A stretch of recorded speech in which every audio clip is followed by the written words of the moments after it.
this is our eye test for leaks on my intercooler setup. First of all, I get my smoke tester machine. As you can see, smoke comes out of here. Put it in there. Tape off anywhere I don't want smoke coming out of. And what will happen is this will work. Smoke will fill here.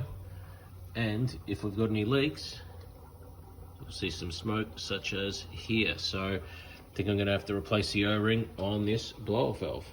Everywhere else, looking good.